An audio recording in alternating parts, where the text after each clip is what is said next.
Cordial saludo, mi nombre es Adriana Hidalgo Hidalgo, soy estudiante de la Universidad Nacional Abierta a Distancia, la UNAD. Pertenezco al programa de Tecnología en Radiología e Imágenes Diagnósticas. Mi grupo está conformado por André Fernando Rojas, Brian Darío Flores Sierra, Wendy Daniela Palacios Quintana, Carlos Alberto Ayala y Adriana Hidalgo Hidalgo.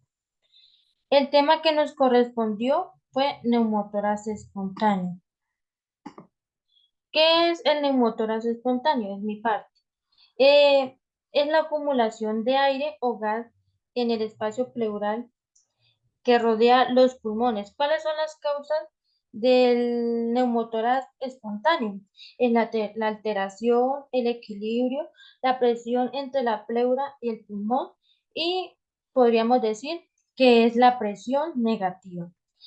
Después tenemos el colapso parcial o total del pulmón. ¿Cuáles son los tipos de neumotórax espontáneo? Los tipos de neumotórax espontáneo son el primario, el secundario y el catamenial. El neumotórax espontáneo primario son los que se le da a pacientes menores de 17 años que son sin enfermedades pulmonares clínicas. También tenemos el neumotórax espontáneo secundario. ¿A qué se le da?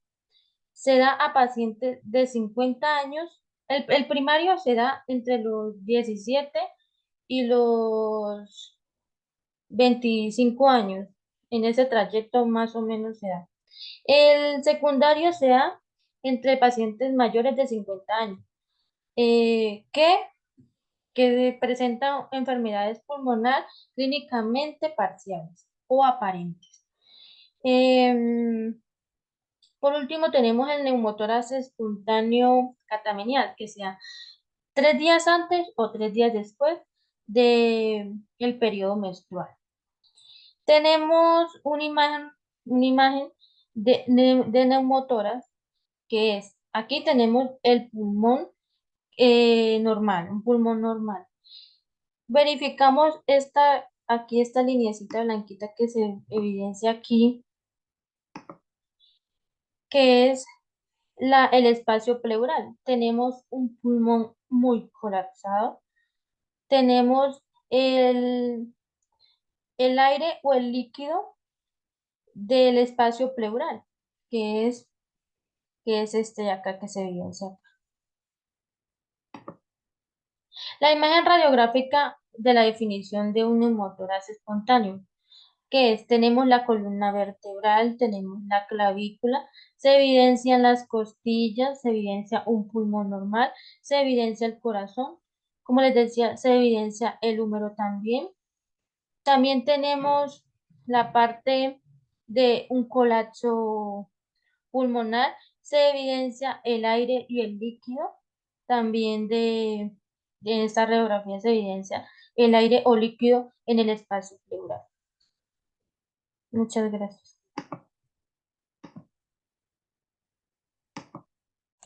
Cordial saludo, mi nombre es Andrés Fernando Rojas. En este caso les seguiré explicando sobre el neumotórax espontáneo, con estas imágenes que veremos a continuación. Como lo podemos ver a continuación, en esta imagen vemos un pulmón normal y un pulmón colapsado. En esta parte está el aire o líquido en el espacio pleural. Tenemos dos clases de neumotórax espontáneo, el neumotórax espontáneo primario y el secundario. El neumotórax espontáneo primario se presenta cuando no hay enfermedad pulmonar subyacente y se cree que es causado por la ruptura de un saco pequeño lleno de aire en el pulmón denominado flittena o bulla. Esta patología afecta más que todo a pacientes delgados entre los 20 y los 40 años. En esta imagen para un neumotórax primario podemos observar dos imágenes, una en inspiración y otra en expiración.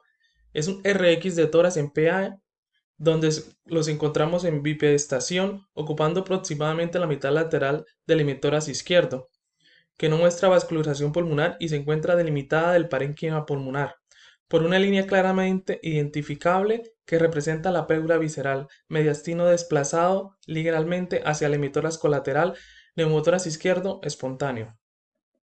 Por otra parte, encontramos el neumotórax espontáneo secundario, que es una complicación de una enfermedad pulmonar producida por una erosión de la pleura visceral. En este caso, podemos ver que hay patologías como una enfermedad pulmonar obstructiva, asma, fibrosis, o en este caso donde podemos observar en esta imagen un infiltrado cavitario pulmonar en el lobo izquierdo superior, asimilándolo a una tuberculosis. Gracias. Buenos días, tutora y compañero. Mi nombre es Carlos Alberto Ayala Castro. Vamos a hablar de los signos del neumotórax espontáneo. Y bueno, como sabemos, el neumotórax espontáneo es una patología pleural muy frecuente. Se considera que es la rotura espontánea de las bullas o las vesículas apicales y también da la acumulación de aire o gas en el espacio pleural. La pleura, como sabemos, es lo que recubre totalmente el pulmón. Esto se da como consecuencia de fumar, causas hereditarias y puede ser de una fístula broncopleural. Encontramos en los principales signos la coloración azulada de la piel a causa de falta de oxígeno. Como sabemos, se hace el intercambio gaseoso en los alvéolos y al no haber ese intercambio gaseoso o al llegar poco aire, la sangre no puede oxigenar lo que son los tejidos de la piel o los órganos. Entonces, por eso toma esta coloración. También la opresión torácica, el mareo y el desvanecimiento, también por lo mismo por la falta de aire, se fatiga con facilidad. El patrón para respirar no es el normal, hay un poco más agitado y hace también esfuerzos para respirar. Y obviamente sube la frecuencia cardíaca y esto lo que puede generar, la combinación de todo esto puede generar un shock o un colapso totalmente del paciente. En el tratamiento encontramos la aspiración con aguja, inserción de sonda torácica, reparación quirúrgica o cirugía y una terapia de oxígeno totalmente para el paciente después de pues, ya realizar esto. En la aspiración con aguja se inserta una aguja totalmente hueca en un catéter. Se da por el espacio de las costillas y llega al espacio de aire totalmente, o sea, la insertan y llegan al espacio de aire en el pulmón que está colapsado. Este se retira la aguja y se conecta una jeringa al catéter y extrae el exceso de aire. Esto se puede dejar por varias horas o inclusive después de esto lo que se va a hacer es expandir nuevamente el pulmón para que el neumotórax no se repita.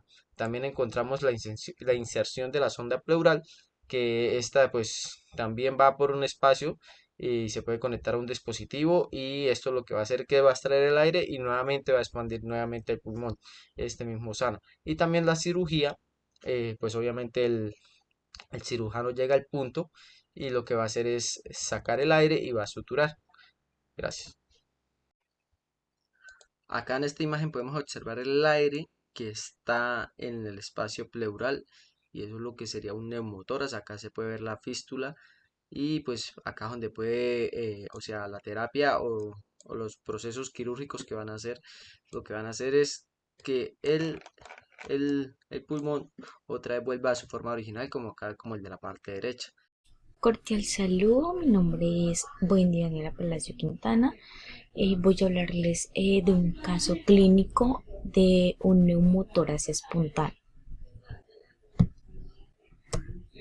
Entonces, historia clínica del paciente. Entonces, es un paciente masculino de 28 años de edad, sin antecedentes médicos importantes, hábitos, fumador de 10 a 12 cigarrillos al día. Motivo de consulta, pues el paciente dice que se le baja la presión, historia de la enfermedad, pues es un paciente que refiere un dolor en el pecho, en el hemitórax derecho, de aparición brusca, pues le falta el aire y le cuesta hablar. Dentro del examen físico tenemos una tenemos una presión arterial de 104/61, frecuencia cardíaca de 64 latidos por minuto y una temperatura de 36 grados con una suturando 96%. Bueno, aquí tenemos una imagen, pues una posición, una radiografía complementaria, pues se le manda una de tórax en una posición anteroposterior. En esta imagen podemos observar una radiografía de tórax anteroposterior en donde observamos la retracción del pulmón hasta el lirio pulmonar, ocasionando lo que se conoce como punción pulmonar. Pues qué es lo que vemos ahí donde está la flechita, lo que señala la flecha. Bueno, el signo radiológico más común es el de la posición periférica del tórax, pues que hay una ausencia de vasos pulmonares, pues esta se extiende hasta la periferia de la pared pulmonar. Eso es todo. Muchas gracias. Bueno, en este video, pues ya comprendiendo qué es una atelectasia y cómo se produce, voy a continuación a exponer un caso de una atelectasia espontánea que sea en un paciente de 45 años. Este caso clínico es de un paciente de 45 años que tiene un accidente de paracaidismo. Este paciente cae de una altura más o menos de 40 metros en caída libre. Inicialmente pues es llevado al área de urgencias. En urgencias ingresa este paciente pues politraumatizado, donde se diagnostica pues trauma cerrado de abdomen, trauma cerrado de tórax, y se concluye pues que ese paciente tiene contusión miocárdica, contusión pulmonar, laceración hepática, esplénica, y aparte de eso pues también tiene múltiples fracturas con minuta en fémur, en tibia y peroné izquierdo. Inicialmente este paciente pues su estado hemodinámico es controlado en el área de urgencias, y posteriormente de haber controlado su estado hemodinámico es llevado al área de cirugía para, digamos, reparar pues los daños más importantes que presentó este paciente.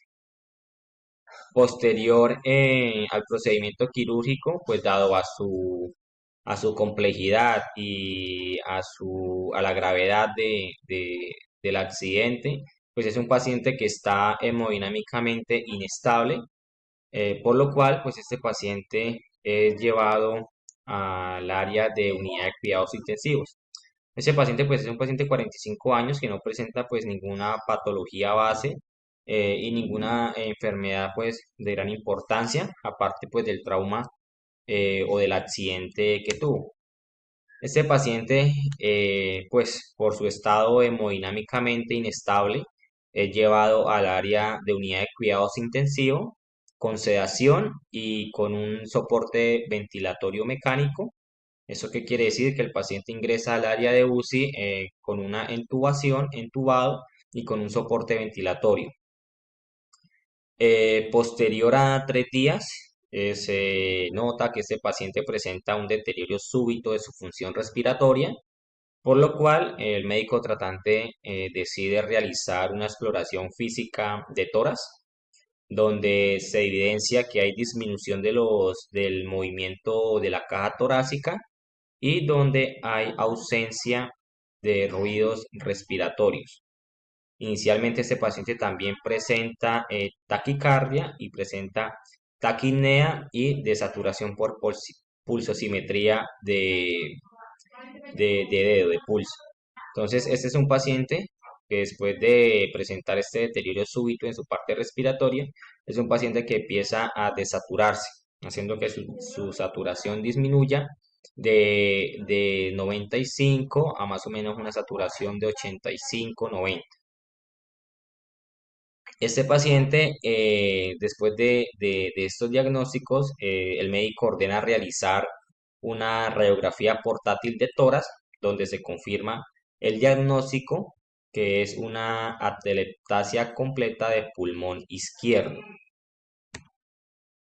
Entonces, en este rayos X de tórax, podemos ver que este paciente, una radiografía anteroposterior de tórax, en donde se observa opacidad del hemitórax izquierdo. Acá podemos ver todo el hemitórax izquierdo, que pues, este pulmón está totalmente colapsado, y también se puede observar que tiene desplazamiento mediastínico de la tráquea y de la silueta cardíaca hacia la izquierda. Acá en este lado pues podemos observar el tapón mucoso que está pues obstruyendo el bronquio principal izquierdo. Y en esta otra imagen Después de este diagnóstico, al paciente se le realiza una broncoscopia diagnóstica. Entonces, en esta imagen, más básicamente lo que se observa es la oclusión completa del bronquio principal izquierdo por un tapón mucoso. Para solucionar pues este problema y volver a recuperar pues la permeabilidad de la vía respiratoria, se le hace un lavado bronquial y posteriormente se le hace pues la extracción de este tapón mucoso. Acá podemos observar en la figura número 2 el tapón mucoso extraído. Este es el tapón mucoso del bronquio izquierdo, que su morfología sigue pues el modelo bronquial como tal.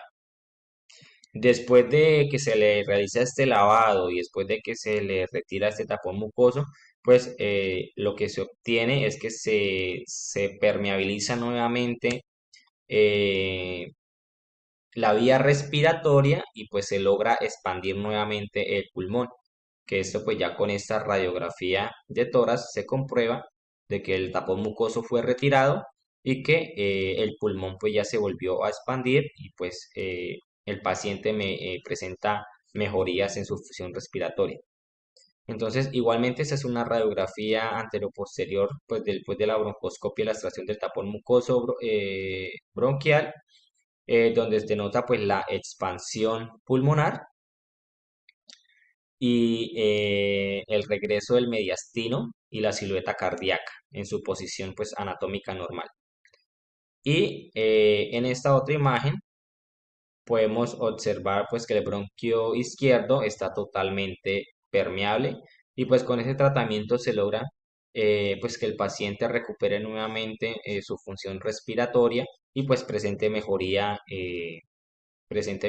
pues en su estado de salud y en su estado hemodinámico. Muchas gracias.